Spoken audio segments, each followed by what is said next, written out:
Bonjour à tous et bienvenue pour ce nouveau test. Aujourd'hui, on va parler de Sony avec les nouveaux intras sortis, les WF-1000XM4. À force, ça rentre de les avoir. Donc, après avoir testé le casque de chez Sony que j'avais trouvé très moyen pour diverses raisons, j'avais plutôt bien apprécié les premiers intras, les True Wireless de chez Sony, les 1000XM3 du coup, je les avais trouvés vraiment sympathiques pour divers aspects. Il y avait quelques défauts et on était encore dans les entre guillemets débuts du True Wireless. Aujourd'hui, il y a eu beaucoup d'améliorations de tous les acteurs. Le segment, surtout à 100 €, s'est énormément densifié, mais dans le haut de gamme, ça s'est pas énormément renouvelé. Ce qui est plutôt bien, c'est que Sony décide de renouveler en renouvelant complètement sa formule, que ce soit sur la signature sonore qui reste reconnaissable, mais différente de celle des XM3, et aussi du form factor, de tout en fait, tout a été refait, et ce qui donne un produit très intéressant, mais toujours très haut de gamme. Vendu à 280 €, il se remet face aux ténors du marché, Sennheiser, AirPods Pro, les Jabra qui sont beaucoup descendus aujourd'hui, et puis surtout les anciens Sony. Alors autant j'ai pas les anciens Sony, autant je vais pouvoir faire des comparaisons avec 3 d'entre eux, dont un vraiment pas cher, mais qui est en dehors du marché, j'en parlerai un peu plus tard.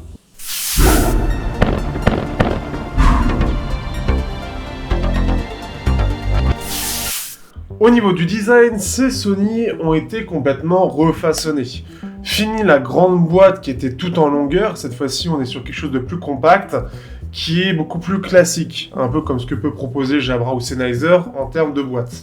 On est donc très différent de ce que propose Apple, avec ce côté vertical, qui est avec ce côté tige aussi. Ici, c'est un peu différent, on est plus dans le côté posé. Mais on a quelque chose de compact, qui est plutôt bien design, et on a donc une petite LED de chargement qui est donc juste ici, et qui est très discrète, et qui est bien implantée, qui est jolie. Ce qui fait que là-dessus, c'est déjà une bonne chose, mais au-delà de ça, les écouteurs eux-mêmes ont été complètement remaniés aussi. On a quelque chose qui est quand même assez imposant en termes de design, qui prend pas mal de place, mais qui reste beaucoup plus travaillé. Ils ont un côté rond qui est assez présent, on a une surface tactile qui est beaucoup plus large, on a surtout, et ce qui est super intéressant, des embouts qui sont en néoprène, si je ne dis pas de bêtises, qui sont en gros un mélange entre des embouts silicone classiques et des embouts en mousse. C'est des embouts qui sont en plus de ça assez chers, ce sont des embouts haut de gamme généralement, ce qui fait que c'est assez agréable, ça isole plutôt bien et ça va mettre un peu plus en avant les basses que des embouts en silicone, sans pour autant avoir le côté très imposant des embouts en mousse. Et en plus de ça, je pense que ça va mieux résister dans le temps. Ce qui fait que dans l'ensemble, on a quelque chose qui est quand même agréable et qui est bien pensé en termes de design, mais qui est plutôt imposant dans les oreilles. Pour les petites oreilles, ça peut être quand même un peu trop gros, ils ressortent. Mais généralement, ayant une oreille universelle, j'aurais pas trop d'avis sur la question. Pour moi, ils rentrent très bien, ils sont confortables, ils s'oublient plutôt bien. Et en plus de ça, les embouts néoprène sont vraiment pas mal du tout. Petite mention intéressante, c'est la boîte qui, elle, est vraiment axée côté écologie. Donc ils s'y mettent un petit peu et c'est assez intéressant. Parce qu'on a une boîte qui va vraiment être là juste pour déballer les embouts, enfin déballer la boîte. On est dans un côté cartonné, je crois que c'est du recyclé mais je suis plus sûr. Et qui est tenu normalement par 2 étiquettes pour l'ouverture. Donc c'est vraiment très minimaliste. Mais c'est assez intéressant et assez marrant. Et c'est là-dedans vous avez les embouts soit silicone, soit néoprène. C'est bien néoprène.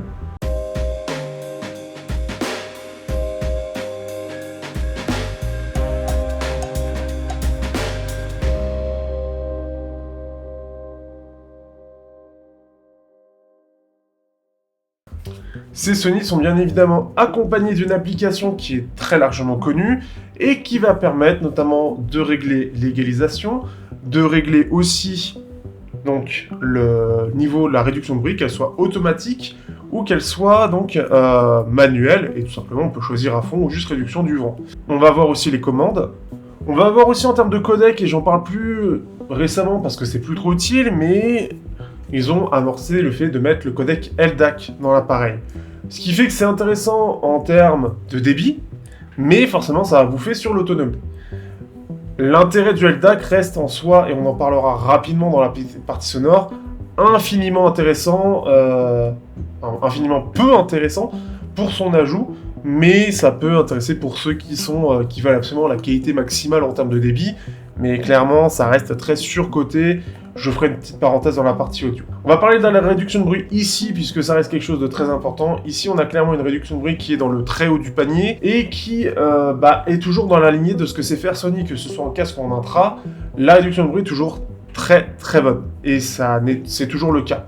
Le seul truc étant que ça va s'adapter selon le scénario, et on va avoir à chaque fois en fait un petit signal sonore pour dire que ça change et que ça va s'adapter, genre ça va être quand on marche, ça va être quand on court, quand on ne bouge plus, quand on est dans les transports, et on va avoir une petite alerte. Cette alerte est vraiment chiante. Je vous conseille de choisir un profil parmi ceux qui sont présélectionnés de base et de vous en tenir et de rester comme ça. Si vous êtes quelqu'un qui aime bien avoir la musique sans coupure, c'est préférable. C'est un peu dommage parce que pour moi, on devrait pouvoir désactiver ces alertes sonores, soit, mais je ne l'ai pas trouvé, parce que je l'ai cherché, soit c'est quelque chose qui devrait être ajouté par la suite, qu'on ait quelque chose de totalement transparent et qu'on n'ait pas juste à savoir. C'est quelque chose qui devrait justement ne pas nous bloquer, et on doit juste se dire, bon bah voilà, ça va différer, et qu'on ait des changements de niveau qui soient au fur et à mesure. Et passe cette alerte pour dire, ah bah je change et je me mets maintenant en mode je vous ne bougez plus. C'est un peu... Là-dessus, je trouve ça un peu dommage. Pour finir l'autonomie, on est à peu près à 8 heures d'autonomie. La boîte, je sais plus, je vous remets de toute façon ici. Donc on a une très grosse autonomie. Par contre, avec le LDAC, l'autonomie va fondre. Elle va être aux alentours de 5 heures. Ce qui est logique puisqu'on va bouffer énormément de débit. Et le débit, ça se paye par l'autonomie. Ce qui fait que le LDAC, c'est très bien comme ça, mais étant déjà très gros consommateur de débit, il lui faut une excellente qualité sonore, enfin une qualité de signal, pardon. Et le signal, il va être excellent quand vous ne bougez pas, c'est-à-dire, vous êtes devant un bureau, vous travaillez, vous êtes en télétravail, et vous avez le téléphone qui bouge plus, et que c'est en direct. C'est le seul intérêt.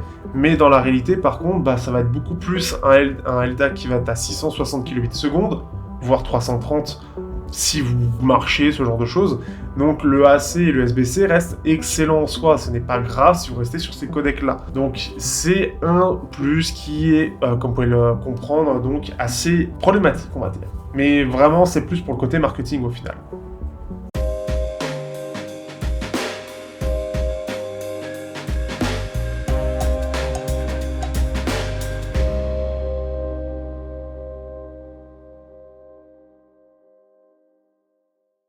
Pour la partie sonore, Sony a décidé de ne pas faire comme son casque et de mettre un nouveau driver dans ses nouveaux intras. Ce qui est une excellente nouvelle puisque ça va permettre d'avoir une meilleure qualité technique du produit, de la qualité sonore, et contrairement au Sony, ne pas avoir ce côté boueux, ou en tout cas sur les intras, on avait un côté un petit peu scintillant, un peu désagréable dans le signal, dans le son, qu'on n'a pas ici, car le driver est de bien meilleure qualité, et donc il n'y a pas besoin de compenser pour mettre en avant des choses qui sont qui peuvent devenir des défauts. Pour faire la petite parenthèse sur le LDAC dans cette partie-là, le LDAC ne sert pas en soi à grand chose. Les intras ne vont déjà pas à 48 kHz, l'oreille humaine non plus, le LDAC non plus.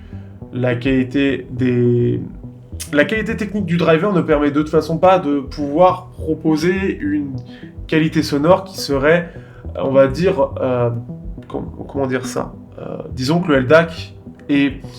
C'est comme... Voilà, je sais pas comment dire ça, mais en gros, c'est comme mettre un aileron sur une Twingo. Ça ne sert à rien. Ici, c'est la même chose. Vous avez du gros débit, mais pour un driver qui, de toute façon, ne peut pas suivre, techniquement, et pour, en plus de ça, une amplification qui n'est clairement pas adaptée pour. On est sur quelque chose qui est beaucoup trop gros. Donc, dans tous les cas, le LDAC, au-delà du fait que, techniquement, ça reste très marketing, sur un produit tel que ce qui est proposé ici, cela n'a clairement pas d'intérêt. Fermons cette parenthèse. La qualité sonore de ces Sony elle est vraiment excellente. Les drivers utilisés sont de très bonne qualité et on a un son qui est typique de chez Sony, c'est-à-dire de basse très basseux, comme vous pouvez voir avec la signature sonore ici, et qu'on peut en plus de ça régler via l'égalisation. De base, elle est quand même assez présente, ce qui fait que tout ce qui est électro-métal, vous allez vraiment apprécier en écouter. Par contre, tout ce qui est un peu plus sage, ça va être de base pas terrible parce que beaucoup trop basseux. C'est surtout ça qu'on va retenir. Je vous conseille vraiment d'utiliser l'égalisation, de vous mettre par défaut avec tout normal sur l'égalisation, et juste de régler la basse à 0, voire à -2, -3 sur des styles plus sages, voire même -5, pour pouvoir en profiter pleinement et d'avoir quelque chose de bien équilibré en termes de son. On a quelque chose qui est vraiment bien maîtrisé, et ce qui fait qu'on a des bases qui sont plutôt techniques, qui sont plutôt bien détaillés et qui, en plus de ça, on peut vraiment s'amuser, que ce soit d'avoir quelque chose d'un peu discret mais qui reste fun, tout en ayant, si on veut, quelque chose de très très présent mais qui va bouffer un peu les médiums. Mais on va clairement s'amuser avec. Dans les médiums, on a une très belle présence, des voix qui sont très naturelles et c'est bien détaillé. Globalement, ça se fait pas bouffer par les basses. Et on a, comme dans les basses, une bonne amplitude, une bonne, on va dire, des voix qui prennent pas mal de place, qui ont un bon poids, entre guillemets, qui sont bien amples dans l'ensemble. Donc vraiment très joli, on peut clairement en profiter, notamment pour du rap, pour du métal, pour de l'électro, il peut y avoir là aussi, hein. Mais globalement, un peu tout ce qui peut être voix, même de la pop, où clairement c'est très agréable. Au niveau des aigus, on a des aigus qui sont un poil en retrait, ça se ressent un petit peu, puisque ça va être un petit peu moins fin que ce que proposaient par exemple les Sennheiser, on y reviendra après, mais on a quelque chose qui reste globalement assez naturel. Juste un petit peu en retrait, ça se ressent par rapport au reste. Donc ce qui fait que ceux qui veulent quelque chose d'un petit peu fin dans le son seront un petit peu déçus. Encore une fois, vous pouvez vous amuser avec l'égaliseur qui est vraiment très performant, avec un driver qui permet clairement de pouvoir s'amuser avec l'égalisation. Donc vous pouvez faire une petite signature en V, remettre un peu en avant des aigus pour avoir quelque chose d'un petit peu plus fin, un petit peu plus clair, puisque dans l'ensemble ça reste globalement un poil en retrait, donc ça fait un peu plus doux et ça fait... Pour moi, ça manque un poil de naturel, je trouve, par rapport au reste, avec un côté un peu trop en retrait, qui est trop appuyé par la basse, du coup, et on a un côté qui peut être, pour certains, ou pour certains styles, un peu mollasson. Donc n'hésitez pas, encore une fois, à jouer avec l'égalisation, elle est vraiment bonne, donc autant la mettre en avant. Pour les très hautes fréquences, du coup, on va le ressentir avec quelque chose qui n'est pas mis en avant. Ce qui est bien, c'est qu'on n'a pas de pic particulier, donc on va pas avoir quelque chose de perçant, et ça, c'est une excellente chose, et ça va plutôt loin, donc ce qui fait qu'en plus de ça, ça permet d'avoir une scène bien large. Et c'est ça qui est vraiment cool, c'est qu'en plus de ça, pour un mono driver, on a un driver qui est techniquement vraiment bien, où on va avoir vraiment des instruments qui vont taper vraiment jusqu'au bord de notre tête en gros, hein. Donc c'est-à-dire une scène très large pour des intras, et ça se ressent clairement. Donc on a une bonne extension dans les aigus, ça s'exprime bien, c'est plutôt bien détaillé. On va y voir des défauts, surtout techniquement, quand on va écouter un peu de métal, on sent que ça suit un peu moins, comme la plupart des True Wireless, mais je trouve que techniquement il s'en sort mieux que ses concurrents. Direct, j'ai pas tout, mais les Sennheiser qui restent très bons techniquement sont un peu en retrait de ce point de vue-là, ça se ressent. Donc ici ça suit bien, mais clairement face à des intras plus filaires, eh bien c'est un peu plus intéressant. Moi qui avais justement parlé rapidement de filaire dans les anciens et qui trouvait que c'était techniquement très moyen à l'époque, ici ça reste pour 280 €, forcément moi étant habitué à du filaire, bien en deçà de ce que j'écoute au même prix. Ça va correspondre à des intras à moins de 100 € et je vais même comparer à autre chose à 60 € typiquement chinois, sans réduction de bruit après, ce sera intéressant, mais c'est juste pour le petit truc de dire qu'est-ce que ça vaut face au filaire, et je trouve que c'est assez amusant d'en avoir parlé dans l'XM3 et d'en reparler ici. Et clairement, disons que ça va être à peu près l'équivalent de ce que j'ai testé, les Moondrop Aria 2. Techniquement, même si je trouve que les Moondrop sont un petit peu mieux, la signature est différente, mais techniquement un peu mieux, qui sont vendus 80 €. Donc dites-vous bien qu'en termes d'intra filaire, on peut trouver ça entre 50 et 80 €, et ici c'est ce qu'on a de mieux en True Wireless, je tiens à le repréciser. Donc ce qui fait que ça reste un peu moyen pour quelqu'un qui a des gros besoins techniques, qui est très exigeant, mais pour la plupart des gens, ça peut clairement leur faire énormément plaisir techniquement. Ça va passer par la plupart des styles de musique, un peu moins pour du classique par exemple, où ça reste quand même un peu trop basseux, où il va y avoir un creux qui va un peu trop être présent. Si vous mettez au minimum la basse, ce sera pas forcément joli. Après, je vous conseille vraiment de jouer avec l'égalisation, vous pouvez trouver un réglage qui peut vous plaire et qui peut être vraiment intéressant même pour du classique. Et c'est ça qui est plutôt cool, c'est que l'application mêlée au côté technique et l'intégration de Sony fait que dans l'ensemble c'est très réussi. Même petite parenthèse par rapport au casque, je trouve qu'il y a une réelle grande évolution sur ces intras. On sent qu'ils ne se sont pas reposés sur leur laurier et qu'ils ont voulu créer vraiment le meilleur produit possible à ce moment précis par rapport à l'époque. Et clairement, ils ont très bien réussi de ce point de vue-là. C'est pour ça que je prends du temps sur cette partie. C'est qu'il y a un vrai gros travail et que c'est très plaisant de les utiliser. J'ai pas eu vraiment de grosses frustrations à l'utilisation au quotidien, étant habitué aujourd'hui à utiliser des intras hi-fi à 300 balles filaire. Donc c'est super intéressant d'en parler quand même comme ça et d'avoir un avis un peu plus complet sur cette partie-là.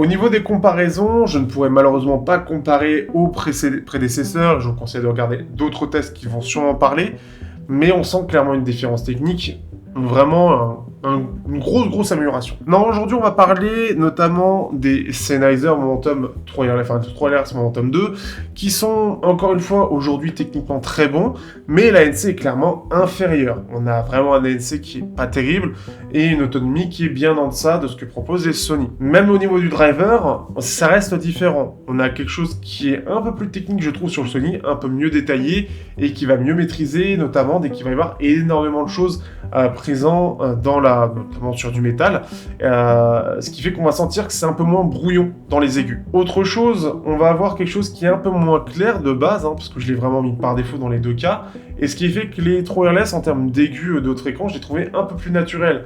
Par contre, il est aussi un peu plus sibilant. Le driver restant limité aussi, on sent un peu plus les défauts du driver par rapport à leur réglage. Là où le Sony arrive à faire un petit peu meilleure figure de ce point de vue-là. Ce qui fait que, quitte à choisir, je prends clairement beaucoup plus les Sony qui sont meilleurs pour moi techniquement et qui sont un peu mieux réglés dans l'ensemble pour que ce soit un peu plus polyvalent et que ce soit moins agressif. J'ai aussi les Jabra, mais qui ont beaucoup perdu de leur prix. Les Jabra qui, eux, en termes de design, alors déjà on a des boutons, donc c'est peut-être un peu plus pour les sportifs avec des gants, etc. Donc ça, c'est les petites différences. Mais pareil, on a quelque chose d'assez creux en termes d'ANC, on va avoir beaucoup plus de bruits qui vont passer. Donc c'est un peu moins bien de ce point de vue-là. Et en termes de son, on sent aussi une différence. C'est beaucoup moins bien détaillé. Par contre, c'est un peu plus équilibré. Les Jabra vont plus tendance à aller se mettre un peu plus en avant sur les très basses fréquences, à moins de 100 Hz, pour avoir quelque chose d'un peu vibrant, mais pas hyper percutant. C'est une très grosse différence, et ce qui fait que c'est pas la même approche. Les Sony sont clairement plus techniques, ont une scène vraiment plus large et sont globalement aussi plus naturels tout de même, mais quand même beaucoup plus basseux. Ça se ressent. Donc on a un son qui est aussi un peu plus chaud, mais un peu moins creux. Ça se ressent sur les Jabra, techniquement c'est pas incroyable. Ici, les Sony tapent vraiment mieux. Donc en plus de ça, avec l'égalisation qui est présente, on peut beaucoup plus s'amuser et avoir un son qui nous convient avec des aigus qui, je pense, devraient être mis un petit peu plus en avant et des basses un petit peu plus en retrait. On peut arriver à un résultat qui est bien meilleur que les Jabra, tout en restant équilibré. La dernière comparaison, c'est face, et pour ceux qui ne connaissent pas forcément ma chaîne, au TRN T300. Ce sont des intras chinois d'une marque qui est beaucoup dans la Chi-Fi, donc de la Hi-Fi chip, et ils se sont amusés à faire des intras qui sont orientés Hi-Fi. Donc pas de réduction de bruit actif, pas d'application, une boîte clairement cheap et vendue le tout 60 €. Un triple driver avec deux armatures équilibrées, ce qui permet d'avoir un son qui est bien meilleur, notamment sur quelque chose qui va être très présent, c'est-à-dire du métal. On a un son qui est équilibré, mais surtout bien maîtrisé et beaucoup plus détaillé, une scène plus large et surtout un meilleur étalement entre guillemets des instruments sur toute la scène, donc ça c'est beaucoup plus plaisant. Il est aussi, vu qu'il y a plus d'amplitude dans l'ensemble et qu'on a moins de limites dans les aigus, beaucoup plus polyvalent et avec cet équilibre en termes de signature qui permet de l'utiliser de façon beaucoup plus agréable entre du classique, du métal, du rap, tout ça, ça va un peu pour tout et ça permet d'être un petit peu entre guillemets plus exigeant sur la qualité sonore. Et ben ici on se retrouve avec quelque chose de bien. C'était, je trouve, amusant d'en parler parce que ça reste vraiment top pour le prix, aux concessions autonomie ANC, mais bien maîtrisé sur le son.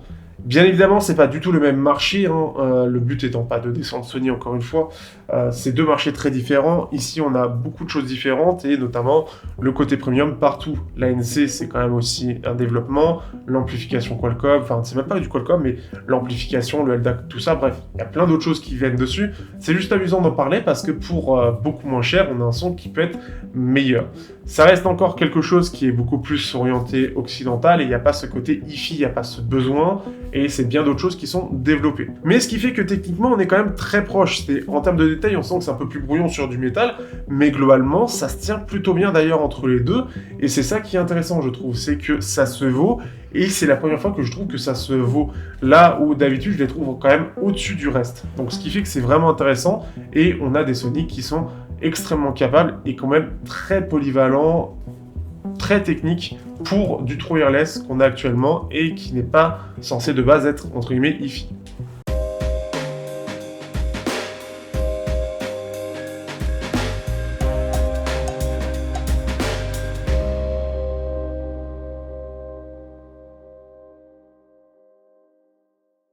Au final et rapidement, que penser de ces Sony? Vous l'aurez compris, avec une signature assez flatteuse pour les oreilles, bien basseuse, mais qui est égalisable, un ANC qui est clairement toujours dans le haut du panier, un confort qui est toujours excellent et globalement, ce qui est agréable, c'est que ce produit Sony a été totalement revu par rapport au premier modèle. On a une évolution qui est vraiment incroyable, mais en plus de ça, le prix est clairement justifié par rapport à la concurrence. On est à 280 €, c'est clairement très cher, mais on a le meilleur de ce qui est possible à l'heure actuelle en termes de true wireless. Pour comparer rapidement, encore une fois, face à mes petits RNT 300 qui sont mes chouchous en termes de true wireless, qui restent ceux qui sont les plus agréables pour moi techniquement et en plus en termes de signature, eh bien ils sont clairement vraiment pas loin, ce qui montre une belle évolution côté occidental encore une fois de ces intras. Alors occidental oui, le japonais, le Japon c'est à côté de la Chine tout ça, mais on s'en fout. Vous m'aurez compris.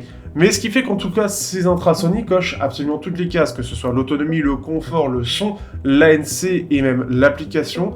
Eh bien, vous avez tout. Et même l'égalisation qui est très bien faite et qui est vraiment, qui rend vraiment le produit parfait pour tout le monde, puisque l'égalisation va permettre d'avoir un son qui va vous plaire et on peut clairement s'amuser dessus. Ce qui fait que ces intras Sony sont pour moi un très bon produit de la gamme Sony. Ce qui serait bien, c'est qu'il y ait la même évolution du côté du casque. Pour ceux qui avaient déjà vu mon test, j'avais été beaucoup déçu du casque, de ce côté un peu mou, un peu boueux du son, trop basseux et clairement pas assez expressif et clairement terne dès qu'on voulait l'équilibrer. C'est clairement pas le cas de la partie intra où on sent que c'est une autre équipe qui travaille et qu'on en tire tous les avantages de la partie intra. On a un son qui est très bien travaillé et qui vient clairement se mettre face à Sennheiser et pour moi même être au-dessus sur à peu près tous les points, ce qui est très fort. Il n'y a pas forcément beaucoup de concurrents. Les AirPods Pro, j'aurais rien à dire de plus, mais je pense qu'ils sont au-dessus aussi, peut-être pas au côté micro, vu qu'il y a les tiges du côté des AirPods, mais globalement, ce sera techniquement meilleur. Ce qui fait que pour l'instant, je ne pense pas qu'il y ait de réels concurrents de la part de Sony, et à voir comment le marché va évoluer, en espérant que ça s'améliore de jour en jour, et qu'on ait des produits qui soient, même pour, disons, les plus exigeants, comme moi qui suis très casse-couille, sur la partie sonore. Sur ce, j'espère que vous aurez apprécié ce test, on se dit à bientôt, n'hésitez pas à liker, commenter, partager comme d'habitude, et on se retrouvera pour de prochains tests, cette fois-ci plus chinois et plus filaires.